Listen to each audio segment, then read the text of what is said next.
Sunday night hits different when you're by yourself.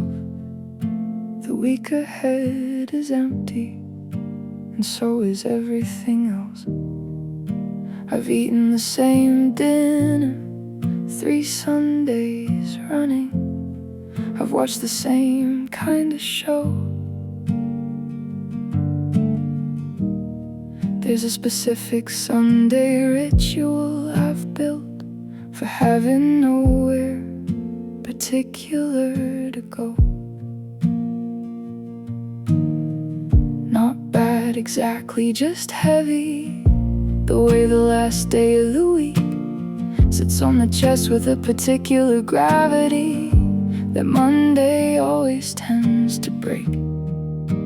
I used to have Sunday plans, or at least the shape of them, the possibility. Now Sunday is just Sunday from the morning until I fall asleep, and it becomes Monday mercifully. Sunday night sadness, it has a specific way. Sunday night sadness, tomorrow doesn't help, and tonight won't end. The week behind was manageable, the week ahead is still unknown. Sunday night sadness is the one that catches you between everything you've handled and the next thing on your own. I called a friend at 7, she was busy. I called another, she was having people around. I sat with the phone for a bit after thinking about the social physics of a Sunday night in town. Everyone seems to be somewhere on a Sunday, or at least the somewhere they belong. And I'm here with the lamp and the rain and the leftovers, trying not to let the Sunday last too long. I'm not saying this to be dramatic, I'm saying it because it's honestly true that Sunday nights were different with someone in them, and the difference started and ended with you. I used to have Sunday plans, or at least the shape of them, the possibility. Now Sunday is just Sunday from the morning until I fall asleep, and it becomes Monday mercifully. Sunday night sadness, it has a specific way. Sunday night sadness, tomorrow doesn't help, and tonight won't end. I've started making Sunday nights into something, not to cure the feeling, but to give it a container, a specific candle and a specific playlist, a ritual that says this is mine to navigate. And it helps a little, not completely, but little is the currency of this particular season. I'm learning to live inside the Sunday with the sadness as a companion, not a reason to call it anything other than a hard night that becomes a Monday, and then a week, and then somehow fun.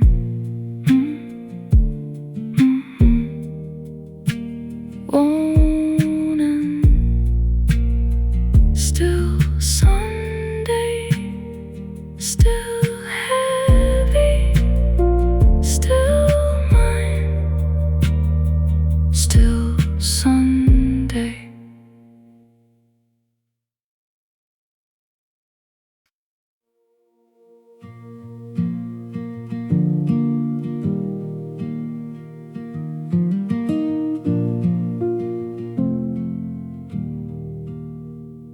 I used to write in the mornings before anyone was up, fill pages with the things I couldn't say out loud. I stopped somewhere around the 3rd month with you. It felt indulgent, a little too loud. I used to run on Sundays, used to call my friends more, used to read the books that nobody else had heard of. I had a whole interior world running parallel, and I let it quietly go without a word of. I don't know if it was you or just the gravity of us, the way a relationship can swallow a whole life. I only know I looked up after all that time together, and my hands had nothing in them anymore to write all the things I stopped doing when I was with you. I didn't notice losing them until they were gone. All the things I stopped doing when I was with you are the first things I'm trying to find my way back to now. The writing, the running, the reading, the calls, the small rituals I built before you had them all. All the things I stopped doing, I'm starting again.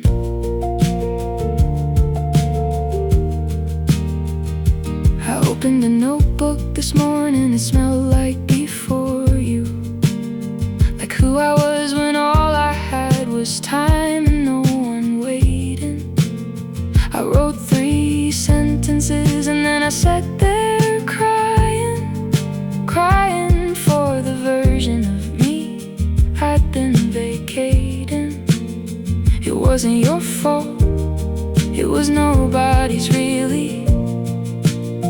We just took up all the space and left no room for the people that we were before we found each other. Now I'm trying to remember who that person was by noon. All the things I stopped doing when I was with you, I didn't notice losing them until they were gone. All the things I stopped doing when I was with you are the first things I'm trying to find my way back to now. This is what healing looks like for me. Not grand gestures or dramatic declarations, just getting back to basics, just sitting with myself and letting it be quiet, just picking up the pen again, just lacing up the shoes and going. Just a Sunday morning with no obligations, just slowly, slowly, slowly growing, slowly growing back to me.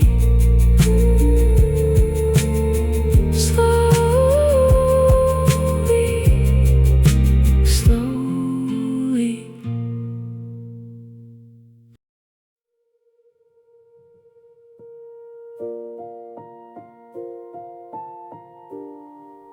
The room looks the same, the street looks the same, the sky hasn't changed, but I'm not the same.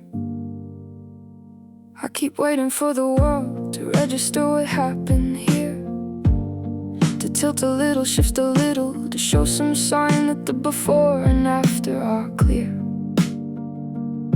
But the buses run on schedule, and the neighbors walk their dogs, and the supermarket is fully stocked, and the world just carries on. And I know this how it works, I know the world doesn't owe me its attention, but there's something about the continuation that makes the grief feel like a private invention. Nothing changed except everything world didn't stop for this. Nothing changed except everything, and I'm the only one who knows. I walk through the same streets with a completely different understanding. Nothing changed except everything, and it's mine to carry quietly without demanding that anyone else feel the weight of it. I called my mother after, told her the basics. She said, "I'm sorry, love," and the world kept moving through the phone. And I appreciated her "I'm sorry," but it was 5 minutes and then her show came on. And I sat in the same room I always sit in, feeling the most different I've ever been. And the lamp was the same lamp, and the carpet was the same carpet. And I was a different person in a room that wasn't listening. And I know that's how it works. I know the world doesn't know me its attention, but there's something about the continuation that makes the grief feel like a private invention. Nothing changed except everything. The world didn't stop for this. Nothing changed except everything, and I'm the only one who knows. I'm the only one who knows. I'm the only one who knows how different this room feels from the inside. I'm the only one who knows what the same street looks like with different eyes. And that's okay, that's what grief is, a private rearrangement of your interior world, while everything exterior stays exactly where it was.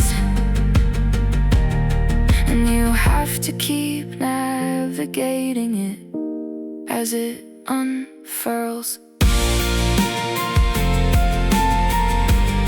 Only one who knows. Only one who knows.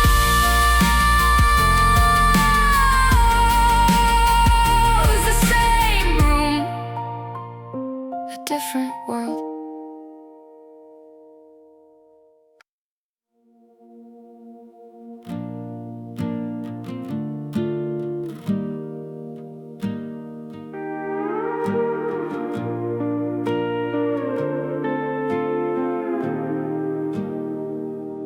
I drove out west with your name in my pocket, thinking the sun would make it easier to see. But California never called me back,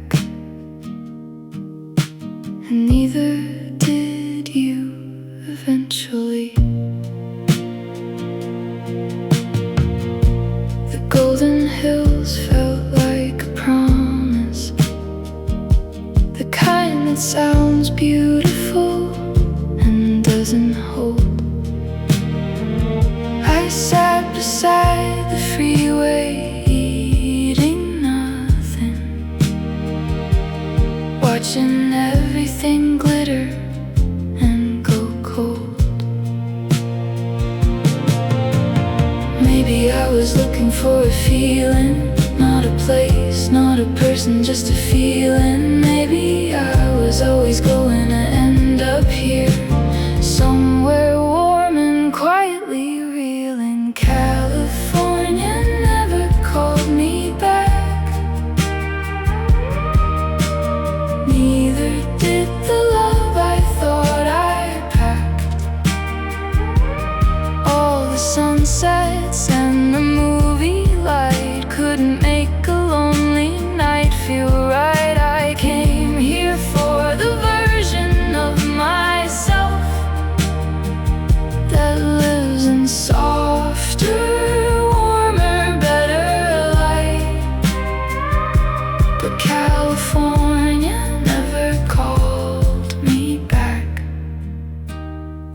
and I'm still here waiting on the Pacific to decide. I got a room above a parking lot with a window that looked out at the haze. I wrote your name in the condensation and watched it disappear for days. The people here are beautiful and restless, like they're all auditioning for something real. And I fit right in among them, looking for a thing I couldn't feel. California never called me back.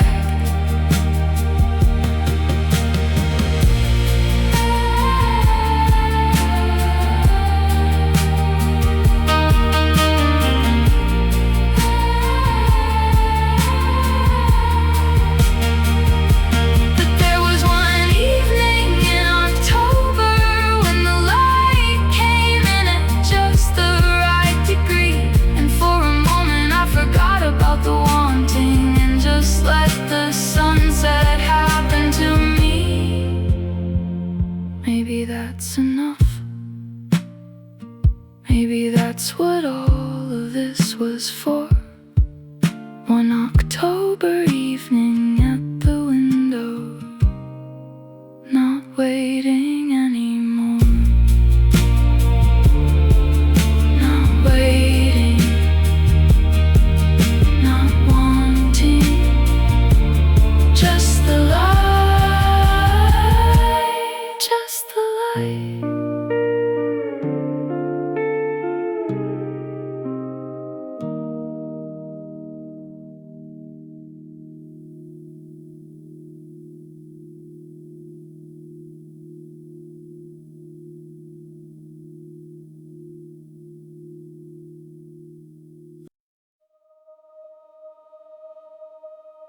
I saw your jacket on a stranger today.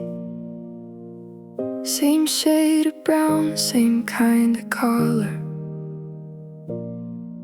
I lost about 30 seconds of my life standing still in the middle of the sidewalk. The coffee shop we never had a name for still makes the same drink in the same cup. And I still look up when the door opens, like some part of me thinks you might walk up. You shouldn't be here. You moved out of my city, but my memory didn't get the memo. And grief isn't always pretty. You're everywhere I didn't expect, in the songs I skip and the ones I can't, in the aisle at the grocery store, in the smell of something I can't name. You're everywhere I didn't expect, like you left yourself behind on purpose, in every ordinary place, in all the spaces in between. You're everywhere I didn't expect to see. A song came on that we hadn't discussed, but felt like something we would have loved. I started to text you before I caught myself, finger on the name, muscle memory shoved. The worst part isn't the obvious things, it's not the photos or the dates, it's the Tuesday nothing, the random Thursday when you hit me like you're running late. You're everywhere I didn't expect, everywhere I didn't expect. I used to think healing meant forgetting. Maybe it means learning to walk through rooms that hold you without losing my step, without losing the whole afternoon, without losing myself, without losing myself. Just a little slower, just a little softer.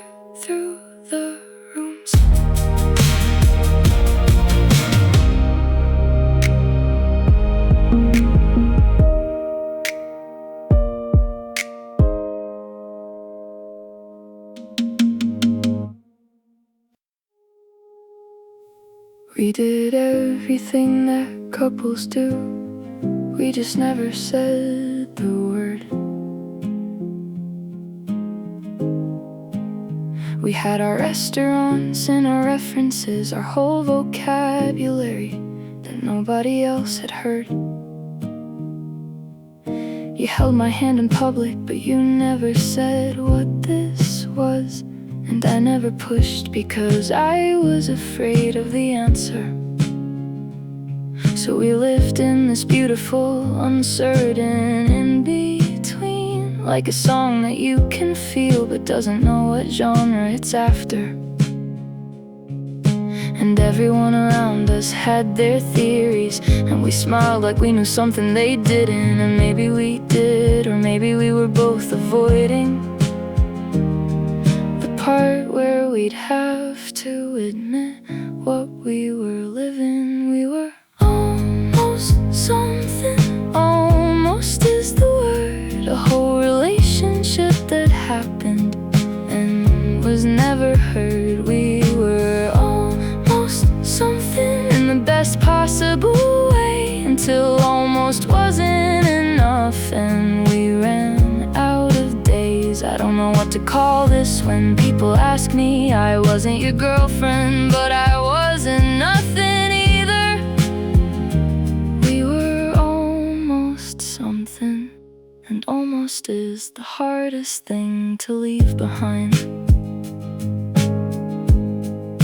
I went through the grief without the public acknowledgement, because we were never public in the way that counts. Nobody brought me flowers or checked in properly, because to them it was just a thing that didn't amount, but it amounted. I want that on the record.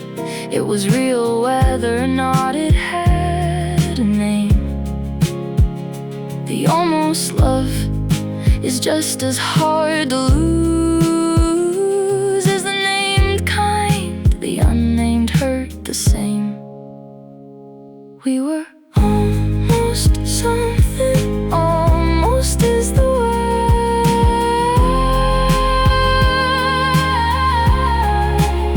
I think almost relationships deserve a ceremony, a proper ending with acknowledgement of what they were. I think we should be allowed to say it out loud, that this happened and it mattered and it hurt. So here is mine. It was real and it was good, and the fact that it was nameless doesn't shrink it. I loved you in the way that you allowed, and I'm choosing now to finally finish it. Finally finish it. Give it a name. Almost was enough.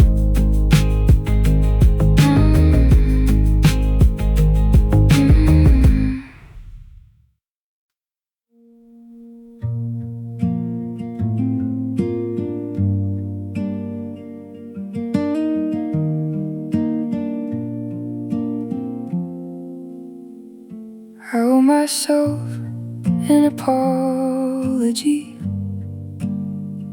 for every time I talked me out of leaving, for every time I said one more chance and found another reason for believing. I owe myself the truth I kept delaying.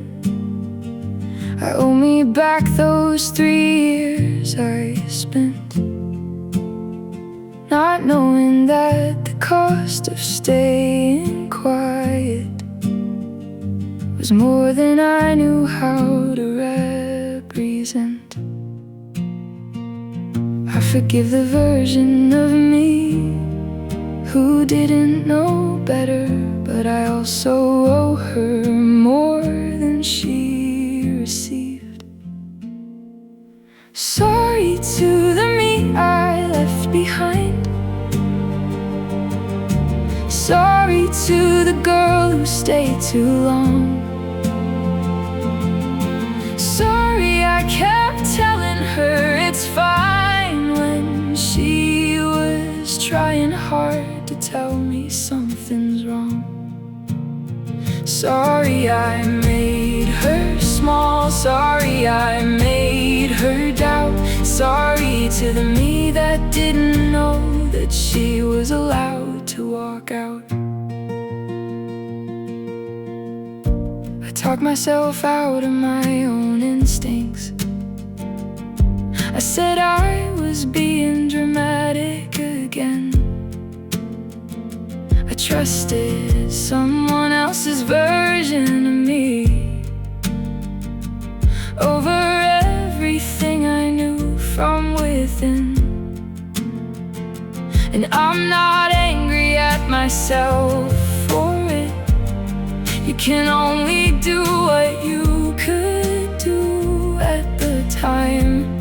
But I'm writing this so future me knows better. I'm writing this as evidence. I'm finally reading the signs. Sorry to the me I left behind.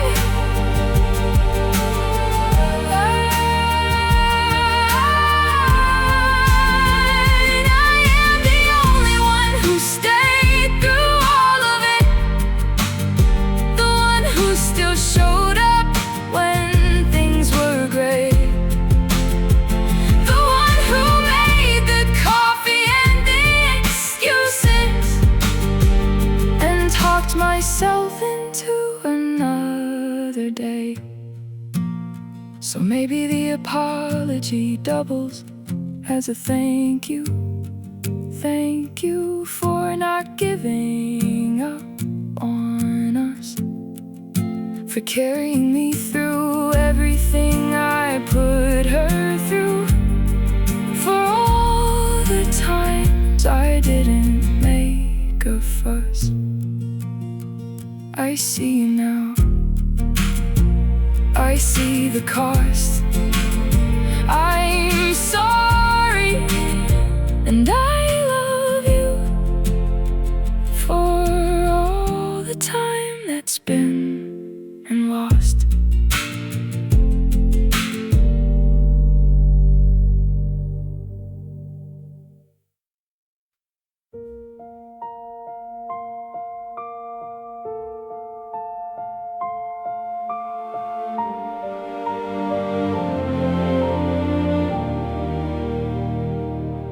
I survived the most beautiful wreck, a white smoke and slow motion light. I came out of it changed in the places you can't see unless you look right. And I'm proud of it in the way you're proud of a scar that's mostly faded. Still there if you know where to look. Still evidence of something that was traded for something I couldn't have predicted, for the version of me that grew in the wreckage, for something I didn't know I needed. I wear the wreck like vintage jewelry, old gold and something worn. I wear the wreck like it made me, because it did, because it tore through everything I thought I was and left behind the parts that held. I wear the wreck like a woman who made something beautiful out of everything that fell. People ask me if I'm bitter. I say no, I say I'm grateful in a way, for the kind of love that shows you your own edges, even when it doesn't plan to stay. Not every love was meant to be forever. Some were only meant to show you what you're made of and leave you standing in the aftermath, knowing every single thing you're made of. I wear the wreck like vintage jewelry. I wear the wreck.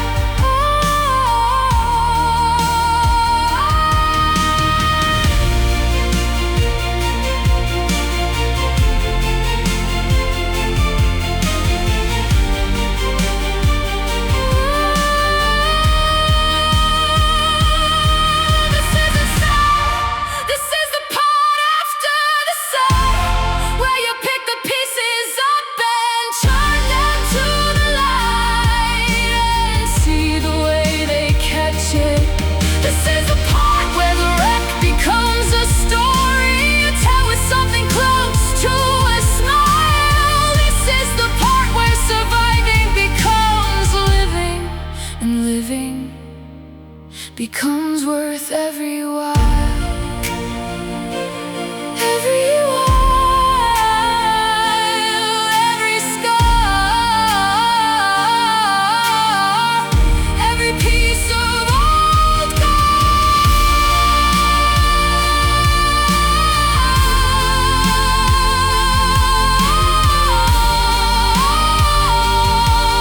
every beautiful wreck I was brave enough to hold.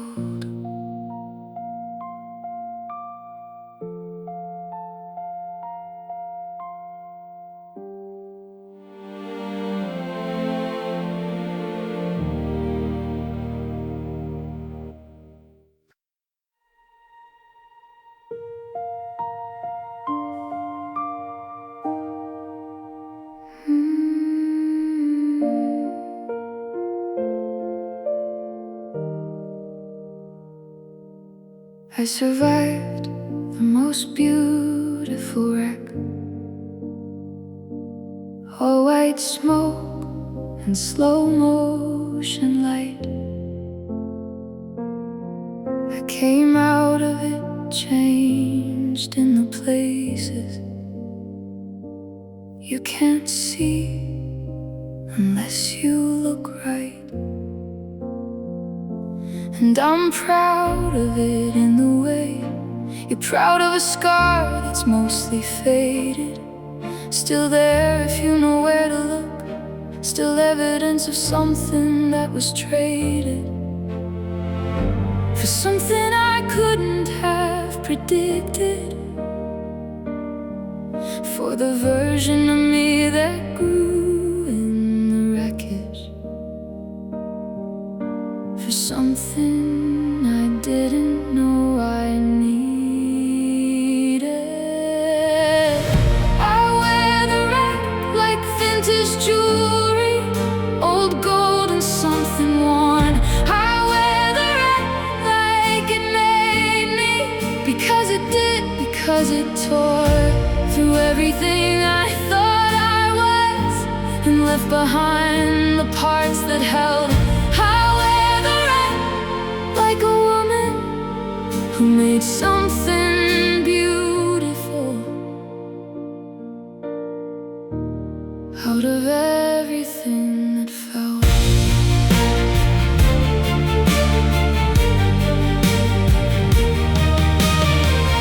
People ask me if I'm bitter.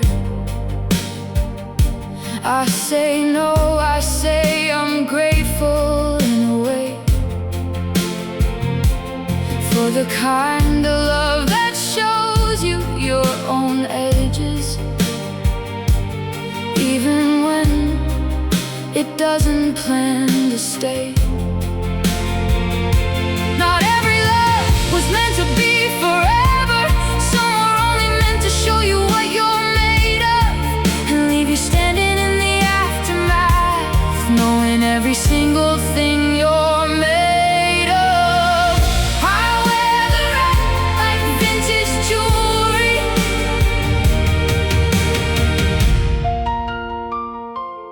This isn't sad, this is the part after the sad, where you pick the pieces up and turn them to the light and see the way they catch it. This is the part where the wreck becomes a story you tell with something close to a smile. This is the part where surviving becomes living,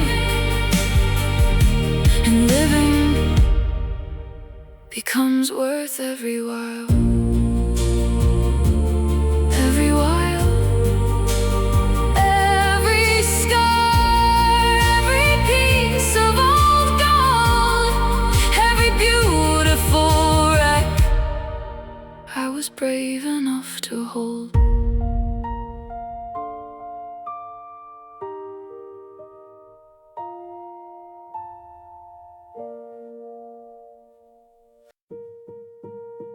I was good tonight, I really was.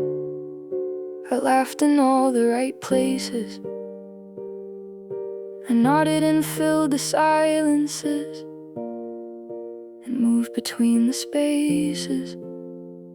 I wore it well, this version of me that can still function in a crowd. But as soon as the Uber pulled away, I let myself go quiet and loud. It always hits on the way home. The performance costs something and the bill comes due in the dark alone. When the party ends and it's just me, there's no more character to play. When the party ends and it's just me, I can't keep the sadness at bay. All the noise becomes silence, all the lights become the ceiling above my bed. When the party ends and it's just me, I finally say the things I never said. Someone asked if I was okay tonight, and I said yes, I said of course. I said I've been good, I've been keeping busy, and neither of those felt like remorse. But here I am in the same clothes with mascara that's seen better things, talking to no one in my kitchen at the end of a night that tried to mean something. When the party ends and it's just me, ooh, ooh, ooh, ooh. When the party ends and it's just me, ooh, ooh, ooh, ooh.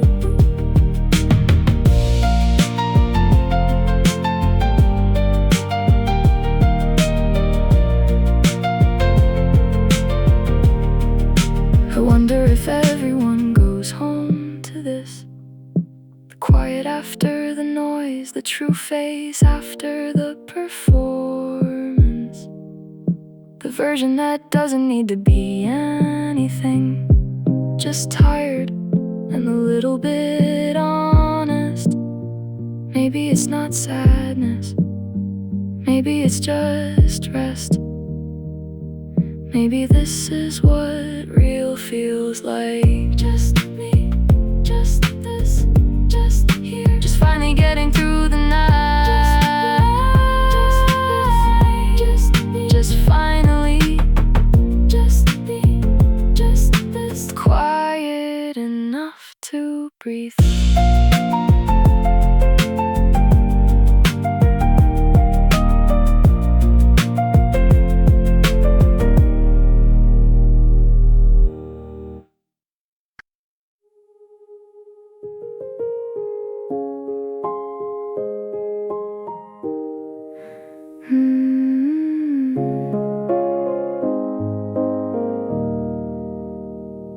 I was good tonight, I really was. I laughed in all the right places. I nodded and filled the silences and moved between the spaces. I wore it well, this version of me that can still function in a crowd. But as soon as the Uber pulled away, I let myself go quiet and loud. It always hits on the way home. The performance costs something and the bill comes due in the dark alone. When the party ends and it's just me, there's no more character to play. When the party ends and it's just me, I can't keep the sadness at bay. All the noise becomes silence, all the lights become the ceiling above my bed. When the party ends and it's just me, I finally say the things I never said. Someone asked if I was okay tonight, and I said yes, I said of course. I said I've been good, I've been keeping busy, and neither of those felt like remorse. But here I am in the same clothes with mascara that's seen better things, talking to no one in my kitchen at the end of a night that tried to mean something. When the party ends and it's just me, ooh,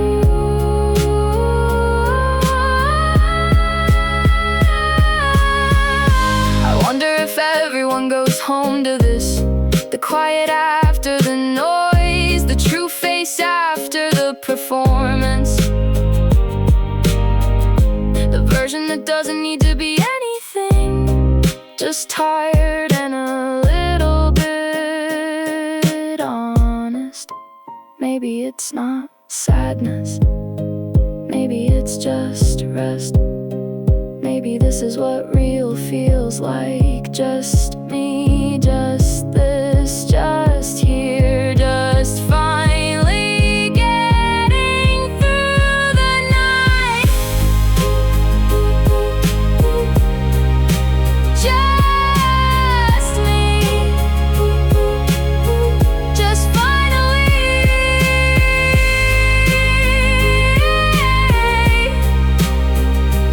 Just quiet enough to breathe.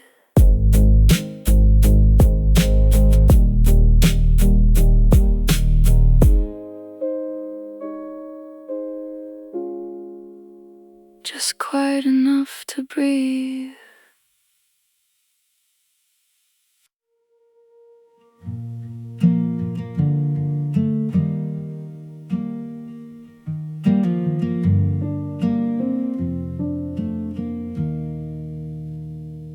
I've been trying to find the exact moment where things stop being what they were.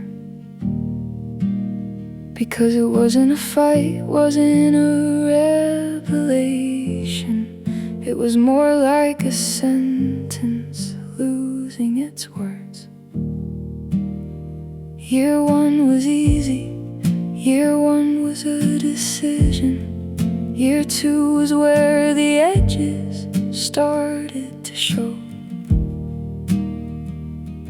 The small incompatibility stacking, the kind of thing you only know once you know. I don't have a villain in this story, I don't have a day circled on the calendar.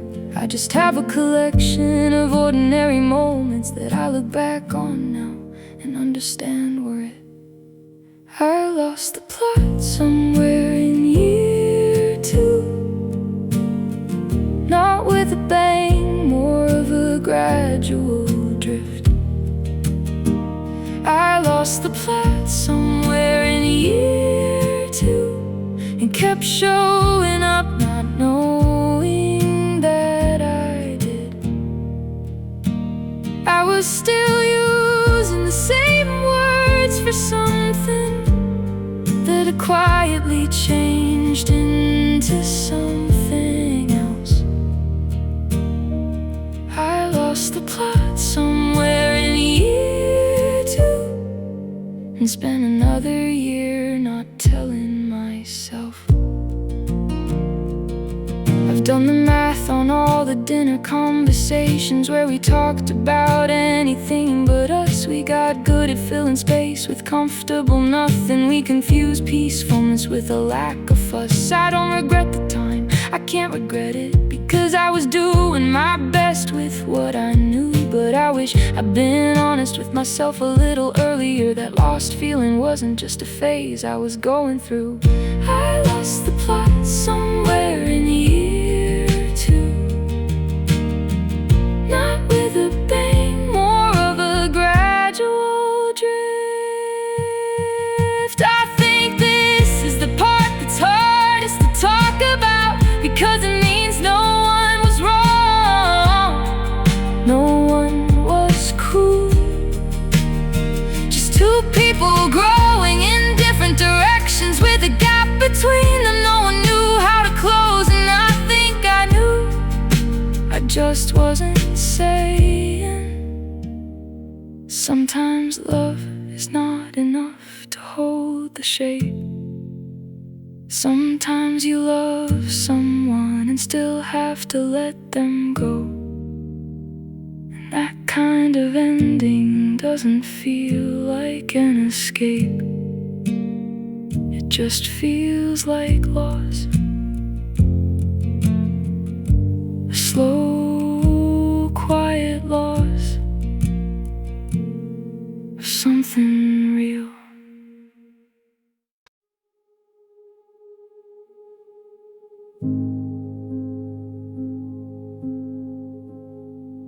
Still paused on episode 4.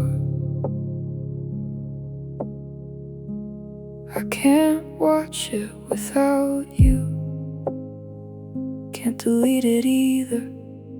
Can't let the series end. I've been staring at the thumbnail every time I open up the app. The little progress bar half full, like time frozen. I can't get back. My friends keep asking if I've seen it. They're already on episode 9. I say I got behind and changed the subject. I don't say it's yours and it's not mine to finish. I know it's just a show. I know the characters don't know or care, but the version of me who watched it with you is the only one who knows what happens there. The show we never finished is still waiting on my screen. The show we never finished is the most you I've seen. And everything I've moved and cleared and packed away, that rectangle of pause light is what stayed. The show we never finished is the thing I can't bring myself to close.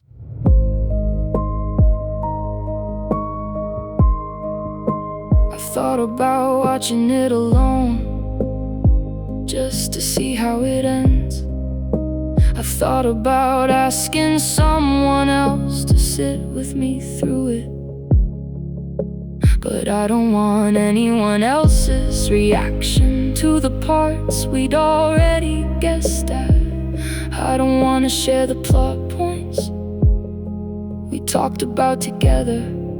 It would feel like going back to a place we'd only been as two, and showing up with someone different to all the things we were going to do.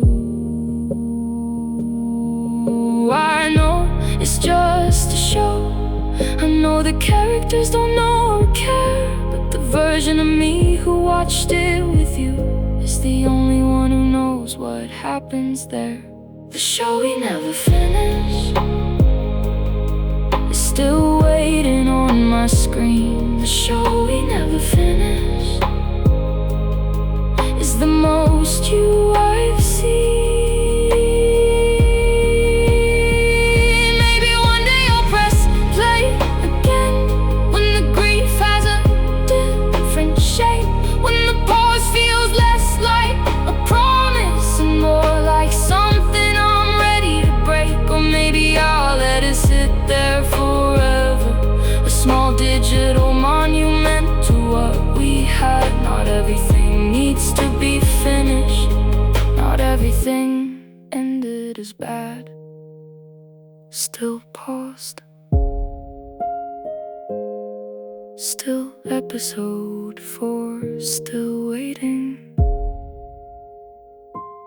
Still ours.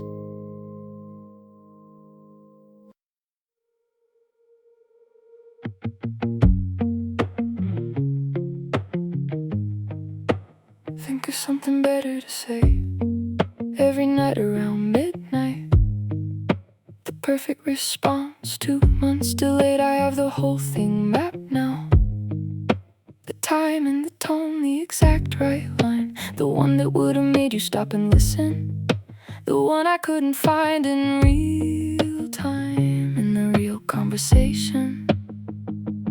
I was too excited to be clear, but at 2 a.m. with no stakes and no audience, I'm devastatingly precise, right here.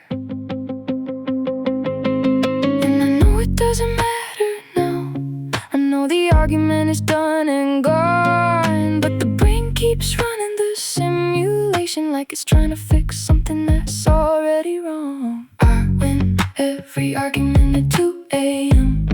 when you're not here to answer. I win every argument at 2 a.m. in a fight that already ended. I have the perfect words now, the ones I should have said then. I win every argument at 2 a.m.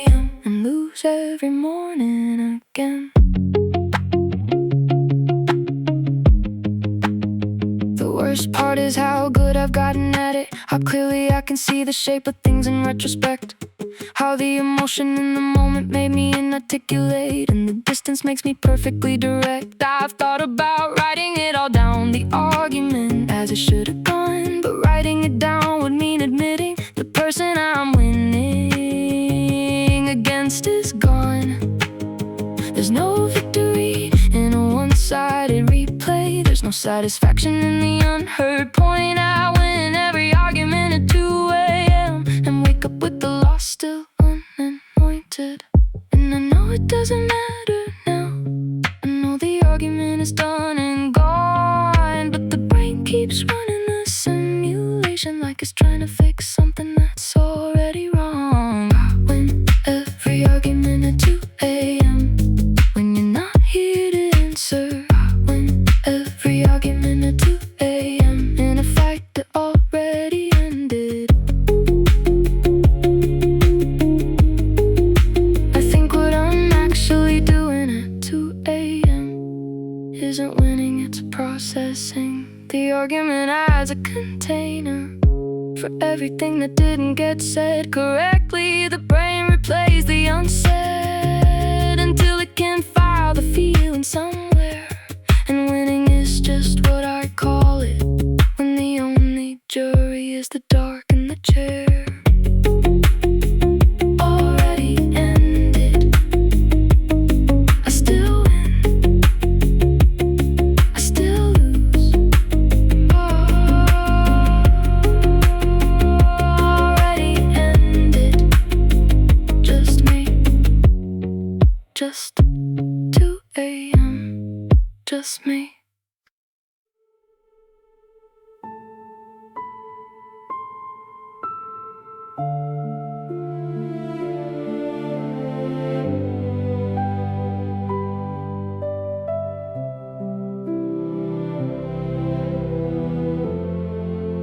You told me on a Tuesday you were leaving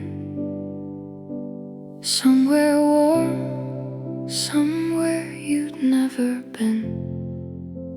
And I watched you talk about it like it was nothing, like leaving me was just a small routine. I poured you coffee like we had forever. I sat across from you and played it cool, but I was memorizing every ordinary detail of the last time I would sit across from you. I always loved the ones who were already halfway gone. Maybe that's my oldest, saddest song. Born to lead, born to lose, born for someone who already had his bags and running shoes. I was born to love the ones who don't quite stay, born to watch them wave at me from somewhere on the way. Born to leave, born to lose, born to be the place that beautiful and restless people pass through. You called me from the airport on a layover, said you've been thinking about the way I make tea, and something about the distance between us made you romantic in a way you never were with me. I held the phone like it was made of something precious. I held my breath the way I always do, and let you be sweet from somewhere safe and distant, because that's what I do. That's what I do. Born to leave, born to lose,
told me on a Tuesday you were leaving somewhere warm, somewhere you'd never been.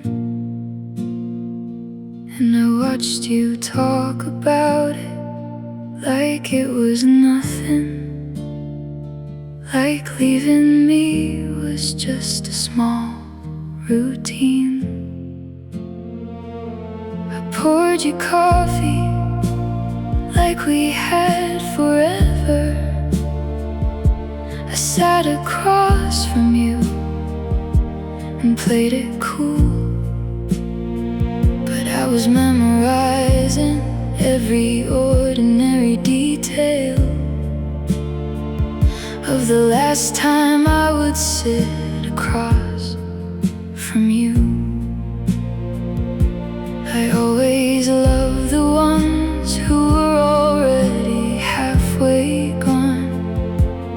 Maybe that's my oldest, saddest song. Born to lead, born to lose, born for someone who already had his bags and running shoes. I was born to love the ones who don't quite stay, born to watch them wave at me from somewhere on the way. Born to leave, born to lose, born to be the place that beautiful and restless people pass through. You called me from the airport on a layover, said you've been thinking about the way I make tea, and something about the distance between us made you romantic in a way you never were with me. I held the phone like it was made of something precious. I held my breath the way I always do, and let you be sweet from somewhere safe and distant, because that's what I do. That